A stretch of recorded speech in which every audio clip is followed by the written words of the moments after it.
High দর্শক বন্ধুগণ, আজকে ভিডিওটি তাদের জন্য যারা অনেকদিন থেকে বলছিলে যে হেলথ রিক্রুটমেন্টে কোথায় কোথায় এই মুহূর্তে কি অনলাইনে ফর্ম ফিল আপ হচ্ছে সেই সংক্রান্ত ভিডিওর জন্য। তো আজকে আমরা দেখিয়ে দেবো এই মুহূর্তে ওয়েস্ট বেঙ্গল হেলথ রিক্রুটমেন্টের কোথায় কোথায় অনলাইনে অ্যাপ্লিকেশান চলছে। তো দর্শক বন্ধুরা, আর দেরি না করে আমরা সরাসরি দেখতে থাকি।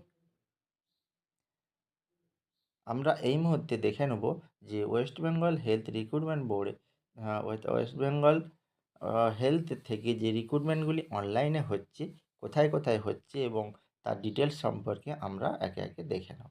এখানে আমরা দেখে নেব যে যে রিক্রুটমেন্টগুলি এই মুহূর্তে চলছে আমি ডিসপ্লেতে দিয়ে দিচ্ছি। অবশ্যই তোমরা এখান থেকে দেখে নিতে পারো এই রিক্রুটমেন্টগুলি বর্তমানে যে চলছে, এবং তোমরা যারা অ্যাপ্লিকেবল তারা অবশ্যই তোমরা এই লিঙ্কে গিয়ে